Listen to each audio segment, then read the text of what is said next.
Hi everybody. How you going? Very good. Excellent. Thank you all so much for coming. Thank you all so much for coming. I really appreciate it.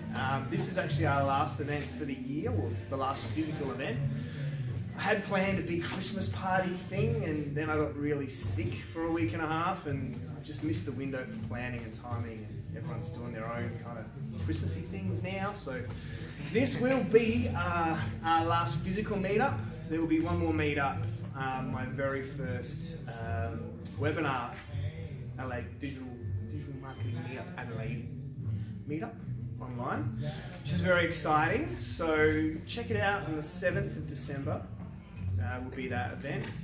It will be running at 11 AM, which is a bit of a funny time, but we're always evolving here at Digital Marketing Meetup Adelaide. We're always trying new and different stuff and seeing what lands and seeing what works. So it'll be really interesting to hear your feedback from that one. It's more of an interview kind of a thing rather than the workshops we've generally been doing. So I'd love to hear your feedback on that.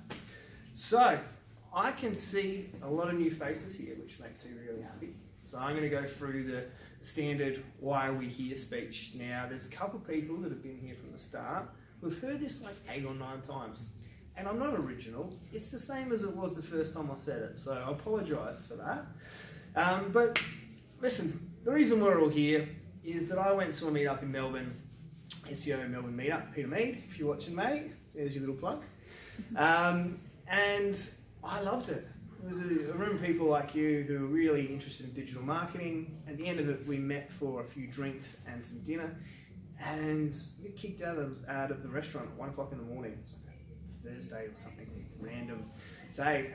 And we were just talking about digital marketing, talking shop, really excited about what we were sharing and doing. And I went, wow, I want that here, I want that in Adelaide. So being the guy I am, I put up an event on Meetup, hoping to get 2 or 3 people come, or maybe 10. And like 80 people turned up, and I went, wow, cool, this is something that people need and want. So it started off being a group where I could just hang out with people talking about digital marketing. It's quickly evolved to a place where people can be, small business owners wanting to learn more about digital marketing, or you're a marketing officer or a marketing manager who'd like to know a bit more about digital, to people who really know their stuff digital, and they're looking to network and to learn a bit more, and networking is a big part of this too. So thank you all for coming.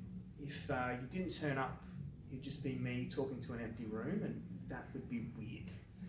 I've tried it. Even my dog won't sit and listen to me for 45 minutes. She's real cute. Her name's Willow, but no, she wouldn't listen either. So thank you for coming along. There's a real learning atmosphere here, so ask questions. You're all right with that now? Yeah, ask questions, maybe wait a minute or 2 in case they get answered within the way that things go, but feel free to ask questions. There are no silly questions here.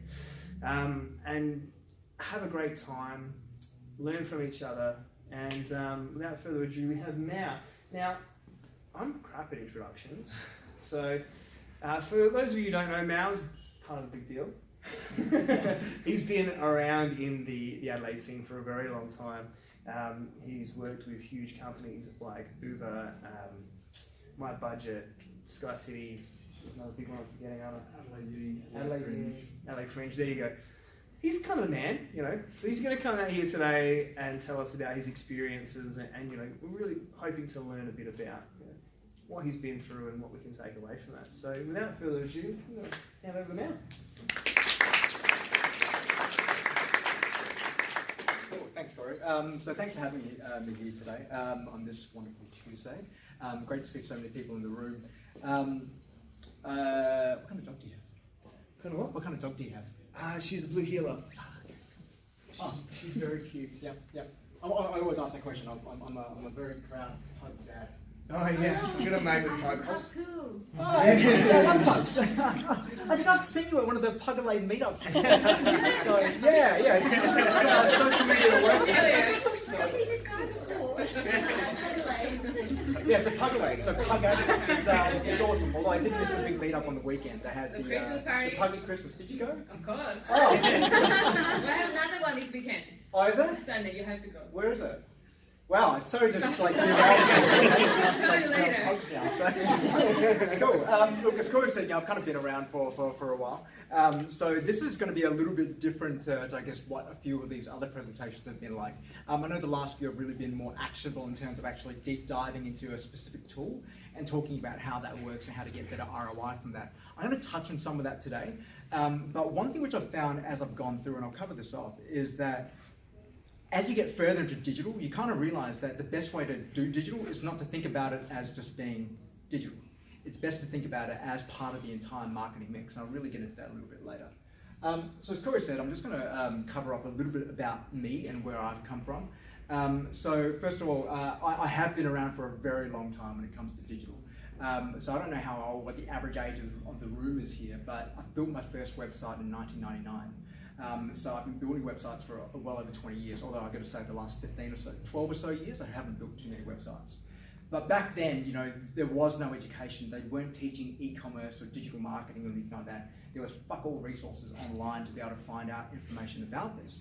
So the only way you could find out about how a website worked without actually going off and studying IT or studying, web development or software development or whatever, was to actually go on there, look at the source code and rip a site. Yeah, and then try to build it from scratch, and that's what I did. So my first few websites were literally grabbing someone else's site, which I kind of liked, tweaking a few things, changing a few values, and going like, bang, here's a new site for like all the different businesses around. But that kind of taught me that, and the reason why I did it was because I was just kind of curious. I just wanted to know how this thing was working. A lot of people were talking about, the internet was going to be big and all that. Bear in mind, this is 1999, all right? So, I was online with Adam BBS a long time ago, the Adam Internet, so very early adopter of the internet. And back then, not many people were really into it. They were still getting mailed around like the CD-ROMs saying, install this, and then, you can have the internet all of a sudden on your 56K dial-up modem. So I started building sites back then. And a lot of that was just because I just wanted to find out how it worked and what was under the hood. And that kind of then led me onto this whole love affair with figuring out how the whole web worked. Because when I moved on to what I started doing next, was that when I moved to the next phase of my career, it was all about digital. So when I left when I left school, I had no intentions of actually getting a real job. All I wanted to be was a DJ. So all I did was go around and play gigs and party all night long and doing all that stuff, and never actually wanted to work a day in my life. But then, being an Asian kid, my mum kind of made me go to uni and said, I could move out of home unless I started studying. So I was made to do a commerce degree, but even then, that wasn't so much fun. So I dropped out after a year. Then I went and did psychology and law, which I hated even more than commerce, and I dropped out for what I thought was for good. But it's when I started along this journey and went off and actually started my own business, which was a mobile DJ business and then running a bunch of nightclubs, that I realized that, we needed to actually market what we were doing. We needed to actually tell people that we were putting on events, that we were available for hire and stuff like that, so we could actually win customers. And, being about, 20 years old, 19 years old, I had no fucking idea how any of this stuff worked. So I started looking to it and going, TV was too expensive, radio was too expensive, even advertising in the yellow pages, hilariously enough, right now, was also really bloody expensive back then. So I looked around and thought, what's a better way I can do this? Which when I started building websites and then going, well, maybe we'll just put up a website online and maybe people can find us. But it's around then that I then found out about how social media worked and started hearing about, about social media, about bulletin boards, not bulletin boards, but all different online forums and things like that.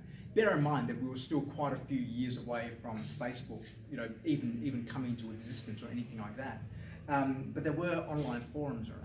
And what I realized very quickly was that there are all these communities of people who are really interested in the things you're interested in.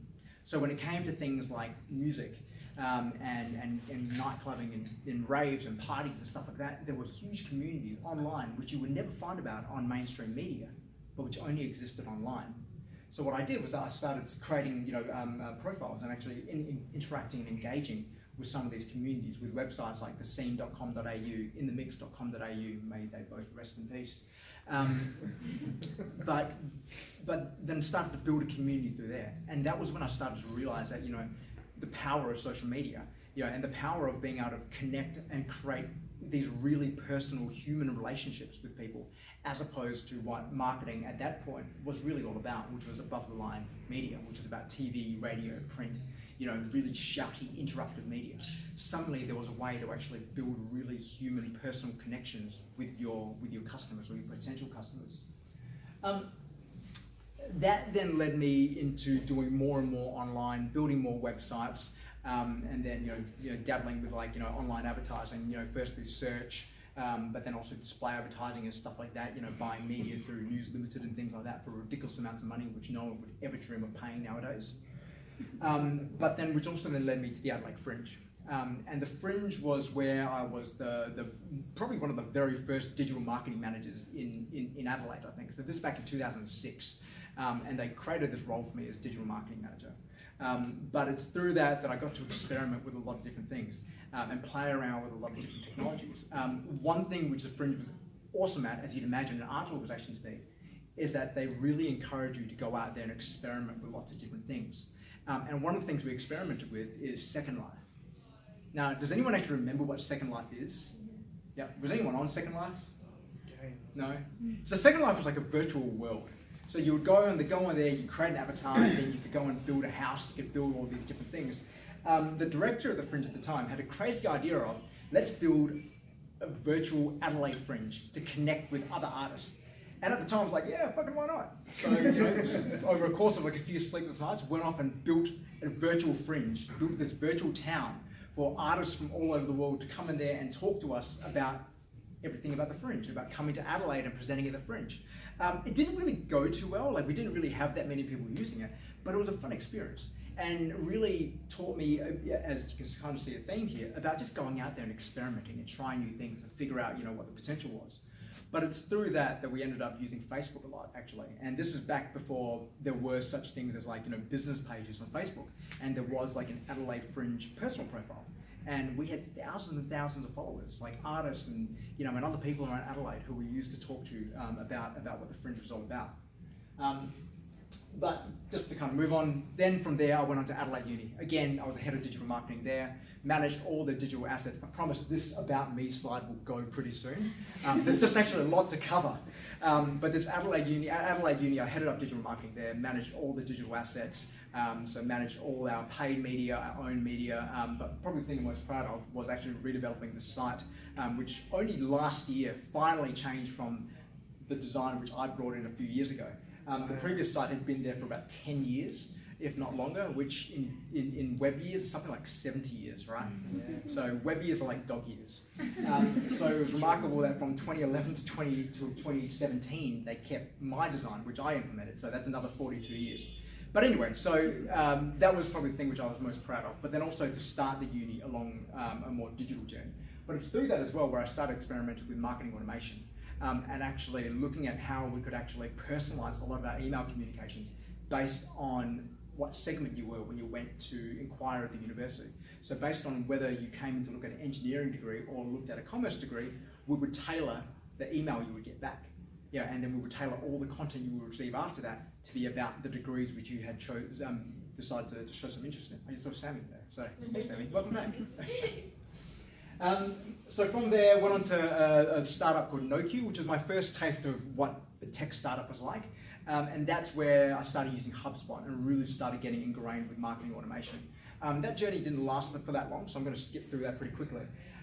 But from there, I left that startup and started my own consultancy.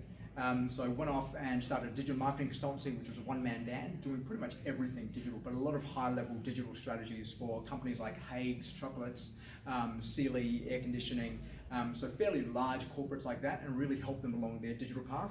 Did a lot of work with the Adelaide Crows at that time as well, which was a hell of a lot of fun.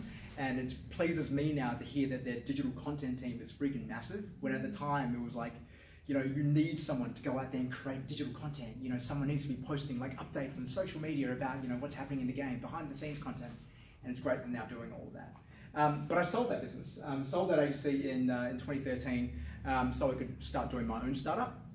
But then what led after that was then going on to Uber.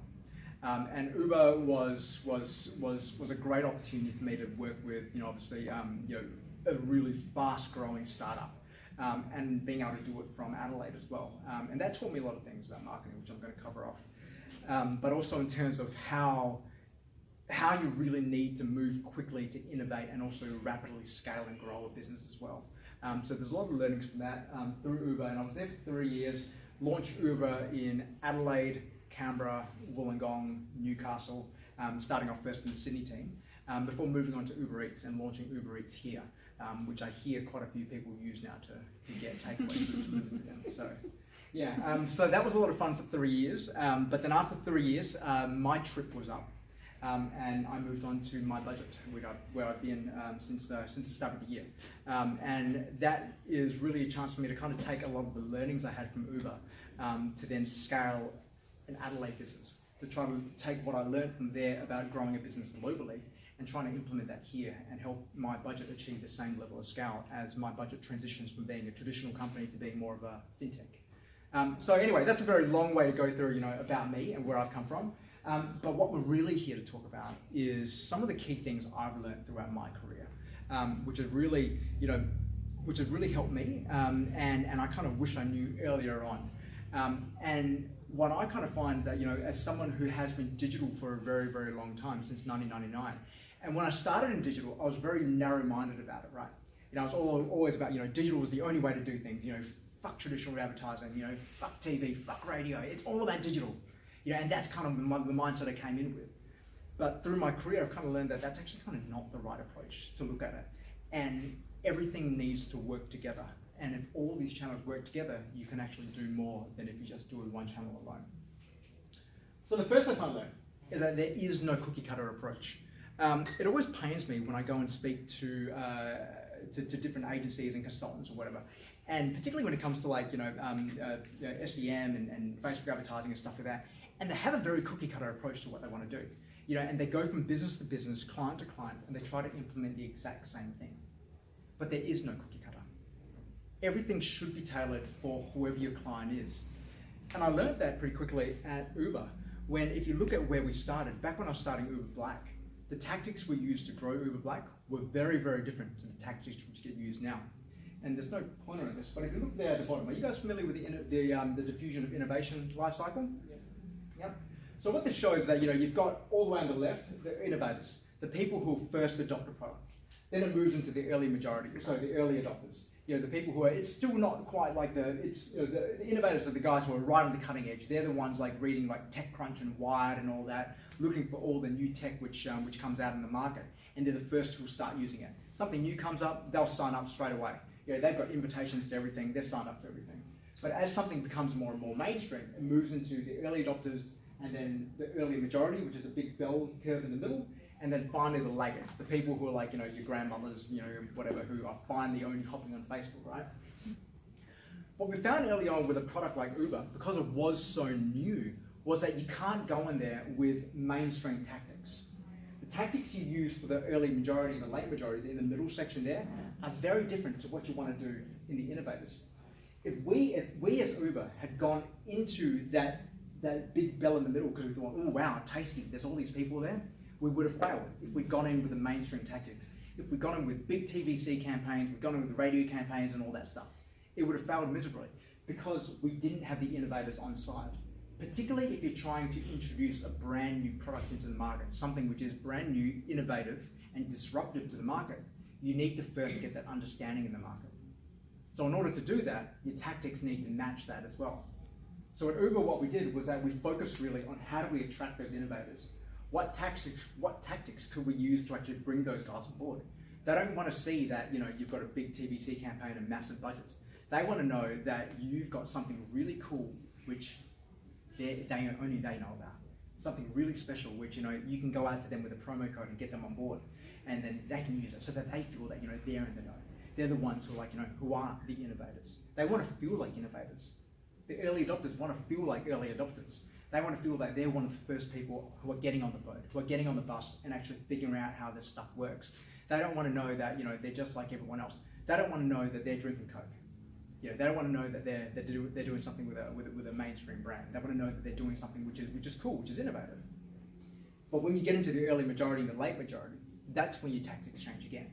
That's when you then evolve them to then go after. That's when you start using your mainstream channels. That's when you start using TV, radio, print, all those different things. So you see that now with how Uber markets itself, where right now there's a whole lot of above-the-line advertising which goes on with Uber. There's a lot of bus, there's a lot of radio, there's a lot of out-of-home stuff going on. And a lot of that is because now the market is there. It's in the middle. They've already got the innovators, they've already got the early adopters, and now they're moving to the big slice in the middle there. In the same way that whatever your business is, it's really important to understand which part of the market you're going for.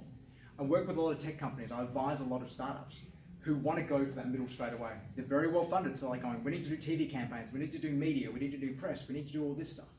And what I always have to do is pull them back and go, well, actually, is that who you need to speak to?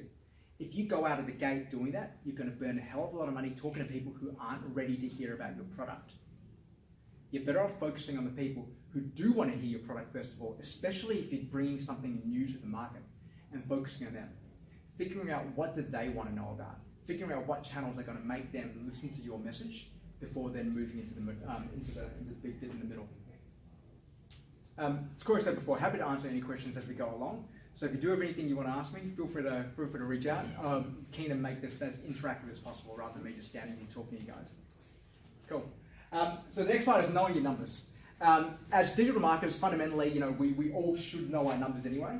But I'm actually amazed by how many people don't know how to do basic analysis, right? So it's critical that as a digital marketer, you understand how the numbers work. And a lot of that is because we kind of made a rod for our own backs years and years ago by saying that, hey, you should stop spending on traditional media and spend everything on digital because every single cent's accountable. Because then everyone started looking at it in terms of like, well, okay, how is it accountable? Which also meant that everyone needs to kind of know what the numbers are. And when I talk about the numbers, it's also focusing on what the right numbers and the right metrics are for your business as well. Which means moving away from vanity metrics. And by vanity metrics, I'm talking about things like number of followers you have, number of likes, comments, etc. And actually focusing on what metrics actually move the needle for your business. So if your business is a lead generation business, then it's all about leads. So how does the lead come about? Yeah. How do which things drive that lead? A like or a comment doesn't drive that lead. But you know what? More traffic to the website, more qualified traffic to the website could drive that lead. And understanding how those numbers come about as well. The best thing for a lot of businesses as well is actually is looking beyond the website too, and looking at, in terms of your internal systems, and particularly your sales systems, what data can you get out of that, and then how do you tightly integrate those two as well, rather than looking at data or looking at these different platforms in isolation. But the other thing as well is that, particularly from a digital marketing point of view, is being able to get a handle on all these different platforms available to you. You've got Google Ads, you've got Facebook, you've got Bing, you've got all these different advertising platforms where you're going out there and spending all your hard-earned money. But how many of you are actually reporting on them together and actually pulling all those metrics together? Or are you looking at each one of these things in isolation? So I said before this wasn't going to be too actionable, but probably one of the big actionable things that you can probably take away is become BFFs with Google Sheets and Google Data Studio if you're not already. So learn these tools inside out and understand how do you actually get your data into these platforms so that you can actually start reporting on them. So you can actually start analyzing them and pulling out meaningful insights. And when I say meaningful insights, I'm talking about different trends in terms of what's working and what's not working in terms of your marketing spend. As your budgets get bigger and bigger, right now, I've managed multi-million-dollar budgets. We had to know where every single cent was being spent. We needed to be able to move those budgets fluidly between different channels, depending on what was working at that time, depending on what creative was working at different times of the day even. We were constantly shifting the budget around. And the only way to do that isn't by logging into a whole bunch of different tools, but to be able to create dashboards, but to be able to create some sort of view where we could actually see that data and see those insights in real time, or as close to real time as possible. So if you don't have a dashboard, get a dashboard, or build a dashboard. Dashboards will also save you a shitload of time from actually going into all these different tools and trying to figure out what's going on. What typically happens, particularly if you use Google Analytics a lot, is that you'll go in there and then you end up just like going into different reports. All right, I want to look at an audience report or a behavior report, and you go in there and you add whatever filters you need to add. That's a really inefficient way of reporting, particularly if you're doing the same thing over and over and over again. Create a dashboard instead. But the problem with Google Analytics is that you only get one view. You only get the view about what's actually happening on the platform. Google Analytics is great at telling you the what happens when someone arrives at the website. but it doesn't tell you what happens before that, which is where you can start pulling in some of the Facebook data, some of the Google data, to then understand what are people doing before that, which ads are actually performing for you if you're looking at a paid thing, or even with Google Search Console, pulling in some of that Search Console data to understand branded and non-branded search queries. What are the fluctuations between that on a day-to-day basis? If you look purely at Google Analytics, you see how many people are coming to your website via organic search, but you don't see what the search volume was. You don't see what the click-through rate was. But you can see that and pull that all into the dashboard and mash all those different data sources together to actually start pulling out some meaningful insights about what's going on in your marketing. So, Corey. So I noticed you had an icon up there that you didn't speak about. Supermetrics. Yeah. Sorry, I forgot about Supermetrics. Supermetrics is awesome. I'm sure you know about Supermetrics. So, I do. I'm lobbing you a softball. yeah. So Supermetrics is a tool which is only about $100 or so a year to subscribe to. But what it does is that it connects all those different sources I talked about. You know, all the different ad sources like Facebook, Bing, Google Analytics, Google Ads, AdRoll, you name it, and it will actually pull all that in and then allow you to suck that into a Google Sheet. And once it's in a Google Sheet, you will then be able to add new tabs and then manipulate that data however you want.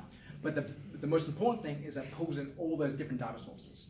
If you master all those three and understand how to pull the data out of those different platforms with Supermetrics, get it into Google Sheets, and then finally put it into a dashboard view on Google Data Studio, you're going to be way ahead of the game. And you're going to be able to start pulling out those insights super, super quickly and actually start being able to make some meaningful changes on your marketing. Thank you, Corey.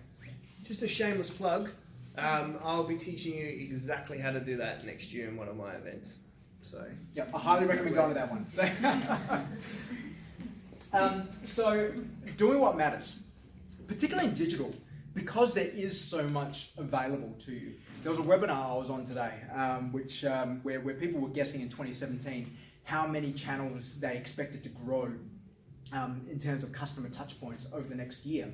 On average, people said it was going to be 3.2 new channels which they were going to engage on, which companies were going to be engaging on. The reality is actually 4.9. So it's actually 50% up on the number of channels people thought they were going to grow in 1 year.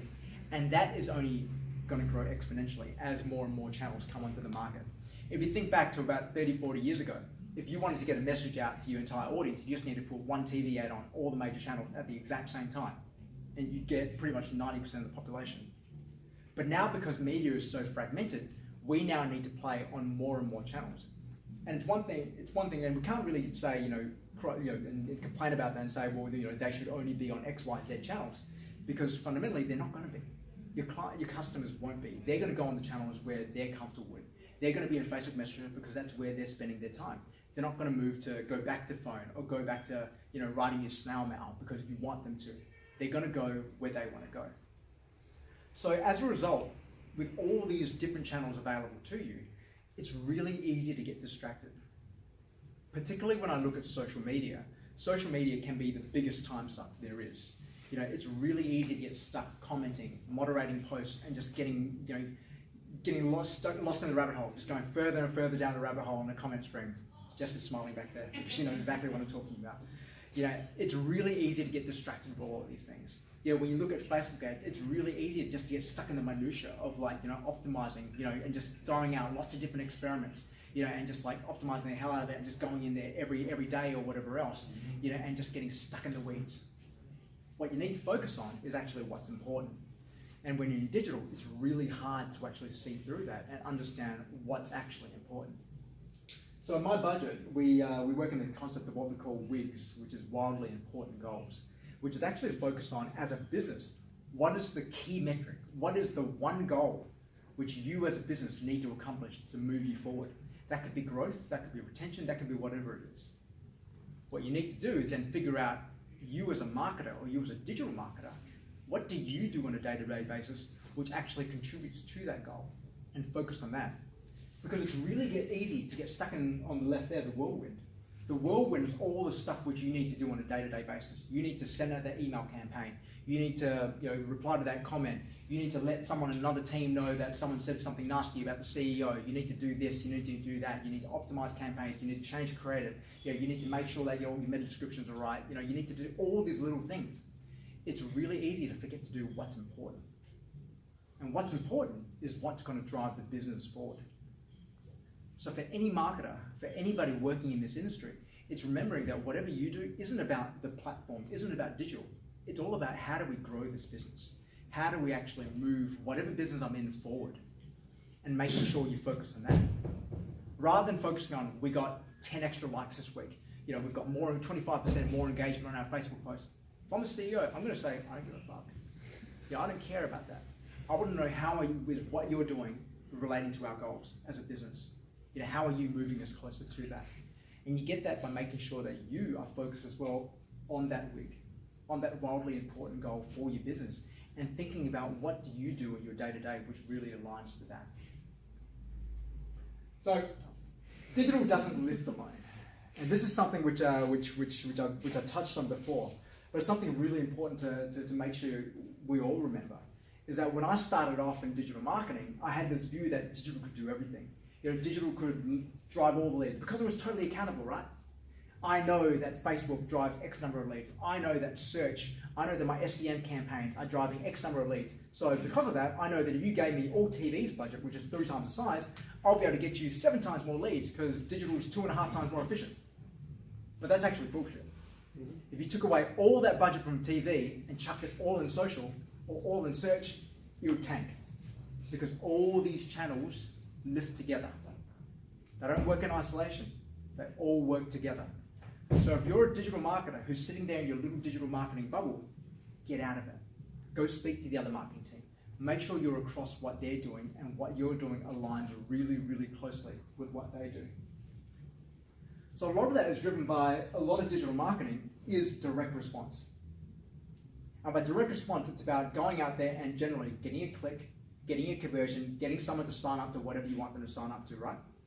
It's all about direct response. So it's like, I'm going to put this ad out and I'm going to judge the success of this ad based on someone who actually clicks through, goes to my landing page and signs up.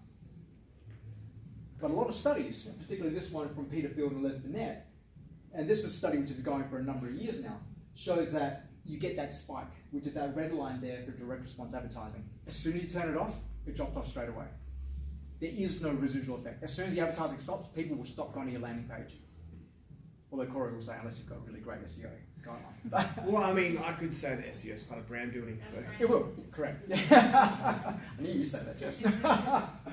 But what this study found was that you need to use direct response in combination with brand building activity.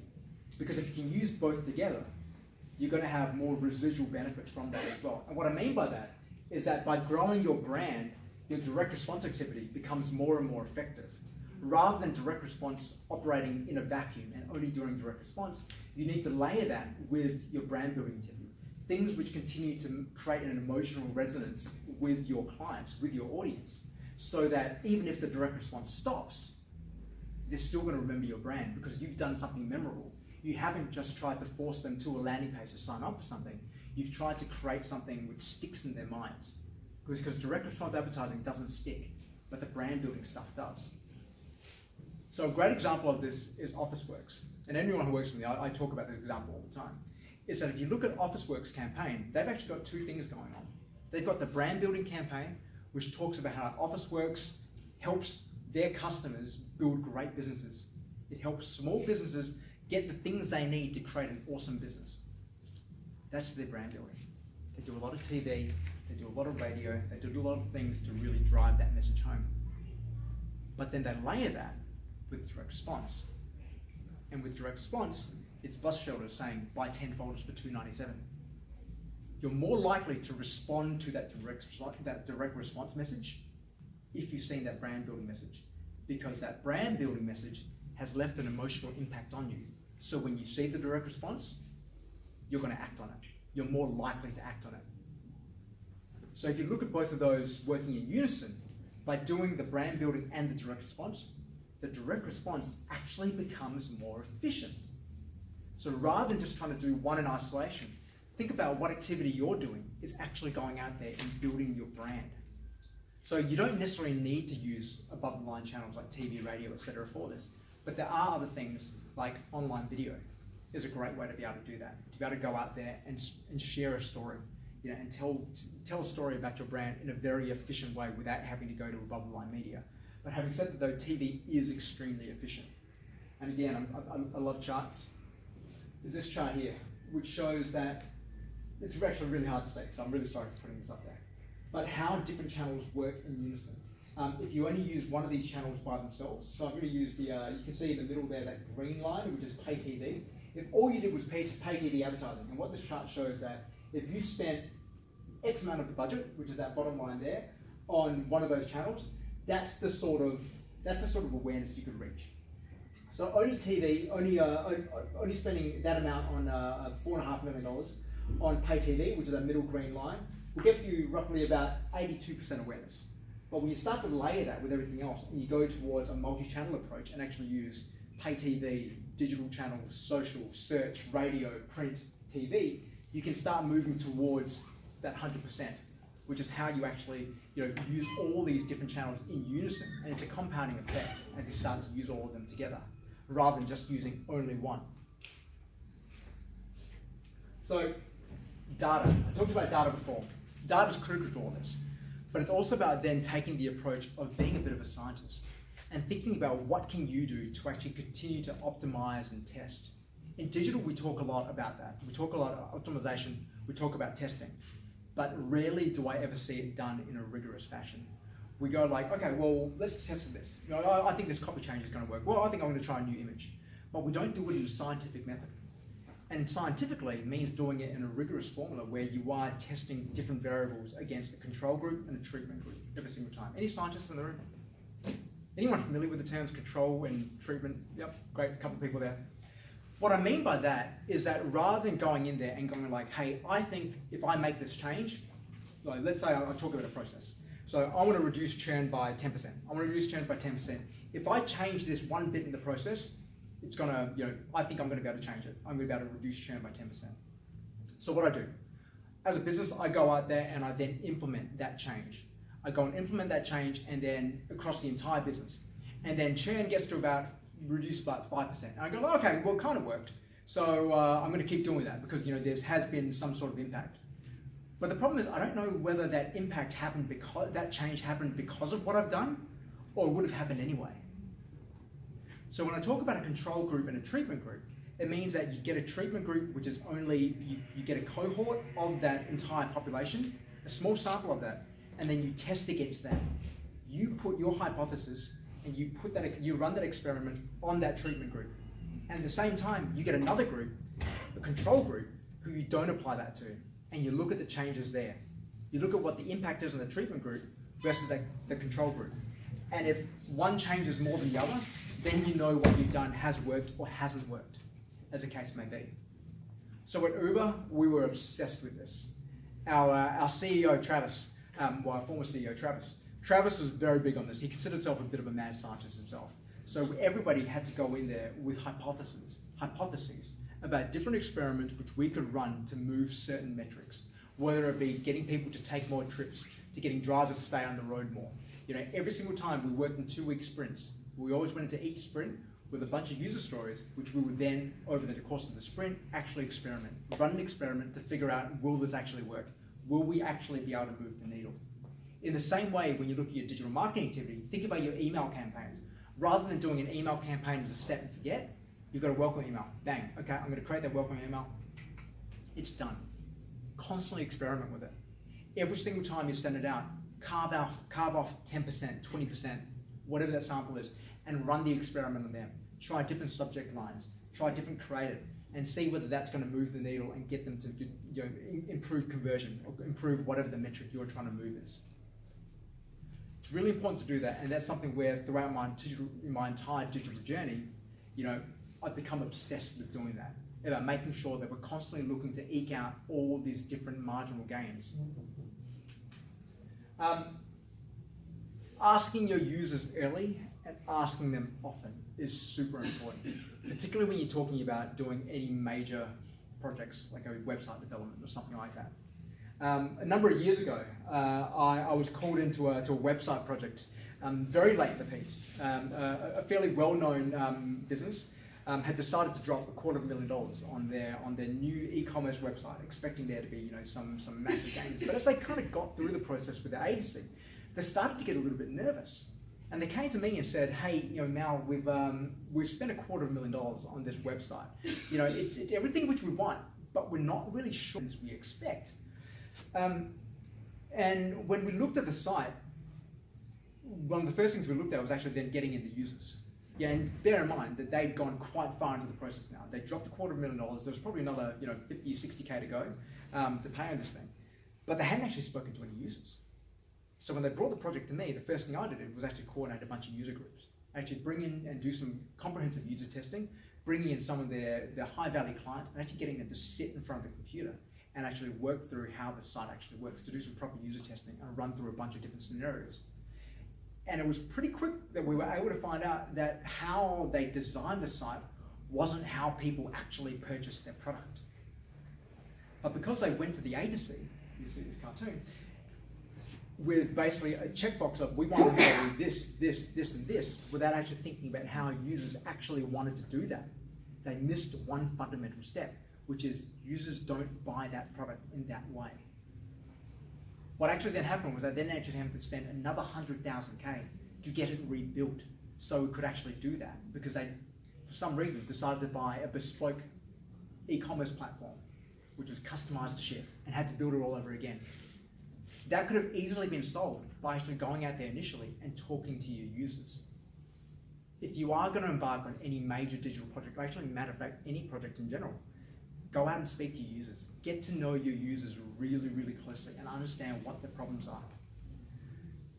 My strong view about marketing is that marketing isn't about what you want to say. It's about how does my brand solve my customers' problems. Understand what your customers' problems are, and that'll actually help you do all your marketing. That'll help you decide what campaigns to create, what your creative needs to look like, what content you need to go out there and produce. And you only do that by going out there and talking to your clients and understanding who they are. If all you do is rely on dashboards, Google Analytics, etc., you never really get a full picture. And the big reason for that is that all those platforms tell you data in aggregate. They tell you this percentage of people are into real estate. This percentage of people are in the market for a car. This is roughly their age breakdown. But it doesn't actually tell you their story. It doesn't really help you really understand who they are as users. So, does anyone know who this guy is? All right. So this is the director of marginal gains for Team Blue Sky Racing in the UK. They're a cycling team. He was previously the head of cycling for the English team. Now, the English haven't really been known that historically for cycling, but under this guy's direction, his name, I can't remember his last name, but Dave, I'm going to call him Dave. So Dave managed to take them from being, a fairly middling cycling team to winning consecutive 8 gold medals at the 2012 London Olympics. He then moved on to a team called Team Blue Sky, a professional racing team, where they've won the Tour de France a number of times, and consistently, all members of the team consistently place very high up. So what he's done is that he is the director of marginal gains. He focuses not on big swings and hits, he focuses on improving every single thing which you do by 1%. So he's not looking for how do I move something from 85 to 95. He's looking at how do I move something from 85 to 86, 12 to 13, 72 to 73. Because again, we talk about the compounding effect. If I move everything which we do, if everything which we do improves by 1%, as a business, we collectively all move up greater than 1%, right? That's been his focus. He does things like what mattress do the cyclists sleep on? What meals do they eat? What time do they eat? What TV shows do they watch? He looks at all these different factors and constantly has that mad scientist mindset about how do I improve every little thing bit by bit by bit. When you're looking at your own digital marketing programs or your own marketing programs, think about what marginal gains can you improve. Not everything needs to be a big swing and a hit. You can look at how do I improve the conversion rate on my landing pages from 5.5 to 5.6. How do I get my CPL down from 195 to 190. You know, how do I move all these little metrics, all these metrics, bit by bit by bit, so that collectively we're going to have a greater result? So that's his job. As a digital marketer, it's really important to make it your job, because the fortunate thing about digital marketing is that you have more of these metrics at your control. You can influence more of these metrics in a digital sense than what a non-digital marketer can do. Once you do a TV campaign, the TV campaign's out there, you can't really change too much. You can change where it airs, but that's about it. Same with the radio, same with print, same with all these channels. But with digital, you've got far more control of that. You can control the copy in your social posts. You can control, you know, your ad spend. You can control your placements. So think about what you can do with those things to try to improve all those numbers 1%, bit by bit by bit. So one final thing I'm going to leave you on is just two thoughts. And the first one, and the reason why I picked 7, like someone actually told me that, you know, just pick 3 or 4 things because people remember 3 or 4 things. But 7's my favorite number, and actually 3 and 7 are. 3's too short, so I figured I'd settle on 7. But 2 final thoughts I want to leave you on are these 2. Number 1, if you don't know how to code, learn to code. So, like I started my journey on, it was all by learning how to code, by learning what actually happens under the hood of the web. If you're really interested in finding out more about why you need to code, there's a great book by Douglas Rushkoff called Program or Be Programmed. And he talks about the importance of actually understanding how technology works. Not because you're ever going to go out and rewrite it or build your own, but so that you can understand what the limitations are and you know how far you can actually push it. If you don't understand that, you are constantly going to be a slave to the technology. You're never going to really fully understand what the real limitations are. And the second one is get out of your lane. Don't just focus on what you're doing, particularly in digital. I see a lot of digital marketers who are very siloed within the organizations. They only deal with digital matters. You know, so that kind of is a career limiting move. You're going to limit yourself into how far you can progress in your career, but then also in terms of digital marketing, you know, in terms of marketing in general, understanding where it fits within the broader context of a business is super important, you know, for you to be able to contribute to the health of that business moving forward. So that brings me to the end here. Feel free to reach out to me. I'm on LinkedIn, Twitter, everything pretty much. I'm at Mal Chia. Otherwise, you can email me on mal@malchia. But not sure what time it is, but I'm happy to answer any questions if anyone has them. Awkward silence.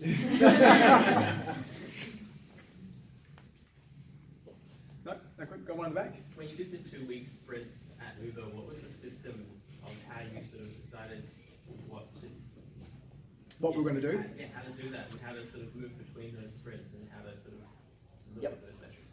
Yeah, so what we did is that we kind of had a weird agile framework which we operated with. Like, it wasn't like a strict Scrum methodology which we followed, but what we did was that we had a sprint planning session every fortnight. We'd crack open some bottles of wine, some beers, and everyone would sort of bring forward their ideas in terms of this is what we wanted to work on. So whether in terms of, again, we start off with what metric are we trying to focus on? Are we trying to get more drivers on the road, more people taking trips, whatever it is? And then we would present our experiment. And at the experiment, we would then decide, okay, well, as a group, we would collectively decide which ones were we actually going to add to the sprint for the next fortnight, for the next sprint. And then we went off and did them. And then at the end of the sprint, we then presented back we did a sprint review session where we then presented the results, on exactly what we did and how it performed. And then also if we would continue the sprint or if we were going to do another iteration of it, what we were going to change for the next sprint. How long were your meetings at the start and end? The start and end? Pretty efficient, actually. It depends how much we drank, to be honest. So, look, they could go from anywhere from an hour to 4 or 5 hours. Yeah. There was a lot of ping pong in between though, and there was a lot of just just banter. Yeah. So yeah. Cool. For a data studio, what attribution models do you use? Look, that's a really, really good question. Unfortunately, most of the attribution modeling, which we currently use, is last click attribution, or you can just do multi-touch attribution and just evenly attribute across there. At MyBudget, we are currently in the process of rebuilding our entire data ecosystem and our entire data model to be able to allow us to do proper multi-touch attribution, depending on where someone is in the funnel and which touch point and attributing properly. Is that Wicked Metrics? No, Wild? no. There's a product called, I think it's Wicked or Wild Metrics. Someone presented a few sessions back. It's not cheap, it's $200 a month, but it will give you really good multi-touch attribution. Yeah, so we're kind of looking at Elasticsearch and Kibana Cool. to be able to do that. So we're moving to an event-driven architecture, which means that all the different interactions will be stored as events in an event store, which will then have a repository. This is getting really technical. And then we'll then convert that into a data repository, which will then go into Elasticsearch, which will then allow us to quickly query and do all the. Is that where you're going to put the weighting in? Yeah. Yeah, that's very cool. Yeah, and then use Kibana for the visualization. So yeah, that's I think what we're doing. So yeah.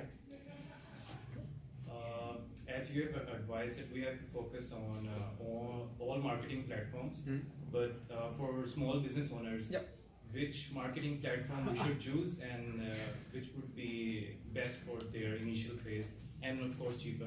Okay, so the most ground zero for every business needs to be a website, right? So that's kind of like, if you don't have a website, you're not even in the game. So if you have a website, the most important thing for you to focus on building is a really kick-ass email list. So the reason why is that a lot of people want to jump to the most sexy tool. They want to go to Facebook, they want to go to Instagram, because like, oh, look at how many likes and followers I can get. But the problem is they're not really your followers, unless they actually convert, unless they actually sign up to hear from you. They're never really yours. You're going to have to keep posting. You're going to have to keep doing all these things to engage them to be able to get their attention. But if you can convert them and build an email list, then that's yours. That is probably the most powerful asset, marketing asset, any business could have, which is their own email list. Yeah, and a good quality one as well. Yeah, and making sure you're keeping those leads warm. You're making sure that you continue to keep them engaged. So for you, like if you're a small business, think about what asset of value could you provide, which means that someone would hand over their email details, would give you their email address so that they could download whatever piece of content you have or something like that, or want to hear from you, on an ongoing basis. My question is exactly the opposite actually. Okay. About big businesses. Because you mentioned about getting one dashboard together and getting all the data on one dashboard. That gets really complicated when you're dealing with a big client. I'm on the other side, I'm on the media and marketing side. So my question is, if my client is a big advertiser or a big marketer, how is it possible for me to actually measure success for them? Because every platform has a different way of measuring performance, right? Especially when it comes to content marketing. So you spoke about staying away from vanity metrics.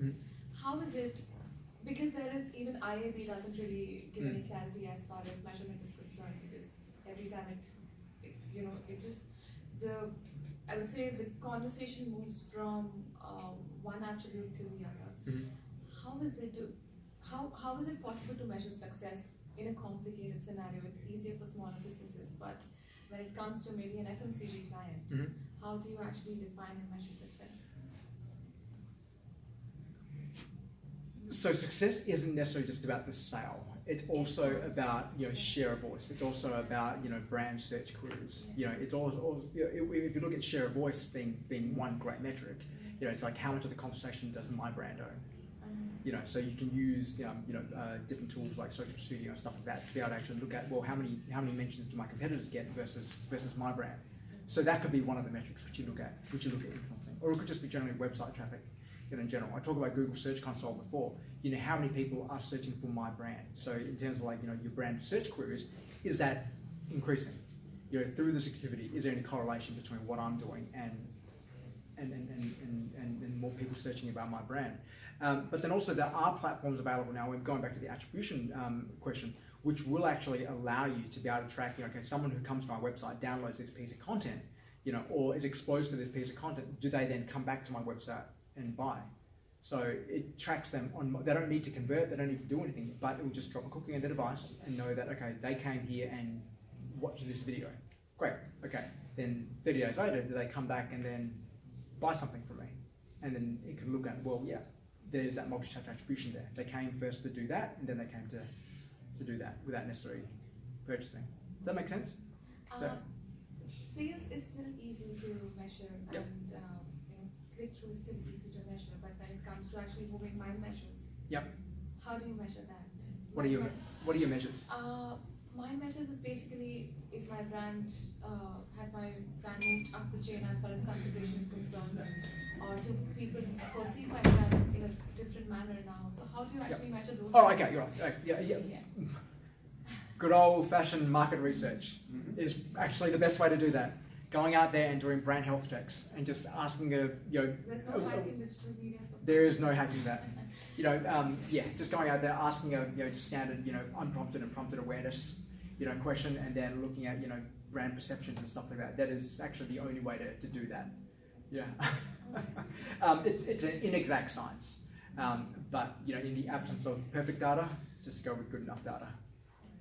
I mean, like you said as well, branded mentions is another great way of in a roundabout way, getting that kind of data. So you do know voice of search. If you've got branded mentions and you see that they are branded to search, and you see that it goes up using Search Console, you can correlate that back to some of the activity that you're doing. Yeah. And again, it's like correlation doesn't necessarily equal causation, but again, you can sort of try to pull out those trends. My team hears me say that all the time. So. Cool. Any other questions? Cool. Awesome. Well, thank you very much for having me, guys.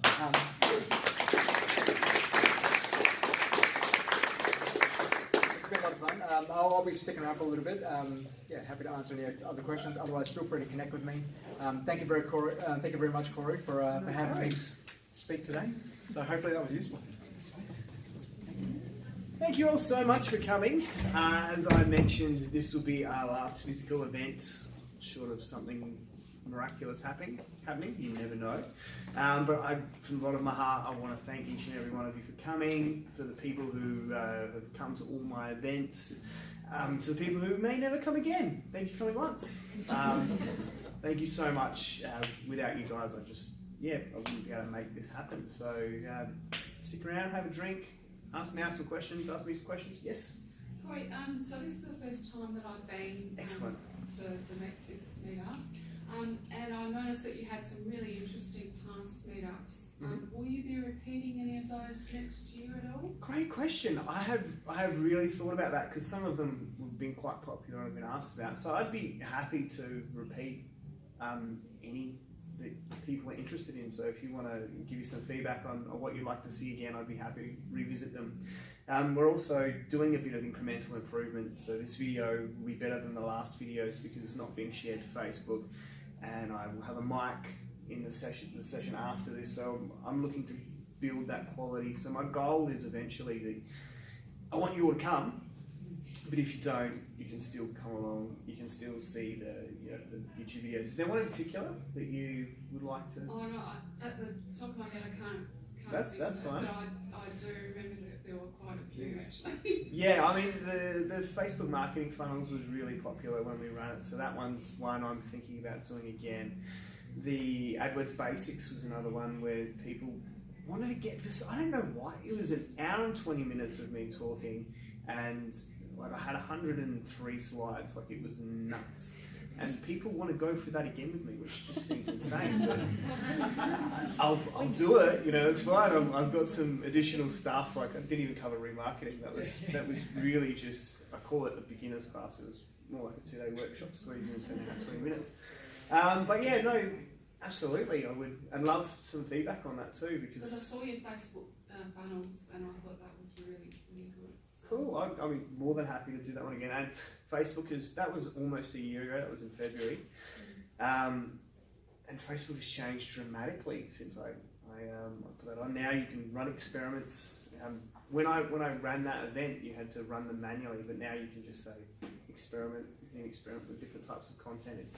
It's very cool. Something else I wanted to mention to you guys is a lot of the things now I talk about tonight are in a great book called Hacking Growth. You know that one. I'll put something up in the group because I can't remember who writes it. And there's two. It's got a red cover, and I would look it up on my phone, but obviously it's that's recording me right now. I can't do it. But Hacking Growth, it's a brilliant book, and it runs through a lot of the things that Mal's talking about here. You know, you've been talking about sprints, talking about, they call it a North Star metric, but it's the same thing. It's, you know, what is the one key thing for your business that you can identify that you can then focus on and change? And making sure you're using that real methodology of test and measure, and not just, God, I hope that works. It did, yes! It was me! Sometimes it wasn't you, sometimes it was TV, sometimes it was the weather. I used to work at a pizza shop, and we never worked this out right, but there was this magic day, and it wasn't any particular day. It wasn't a Thursday or a Friday, just some random day. Everyone come and got pizza. It was weird, hey? It was just a Tuesday, and I don't know if it was a TV ad or something, but everyone just decided that was the day they come and get pizza. And we're talking about causation versus correlation, and if you don't have the data, you don't know. But yeah, check that book out. It is really, really good, and I think you'll learn a lot from it. Thank you all so much. Any other random questions? Because ones like that are awesome.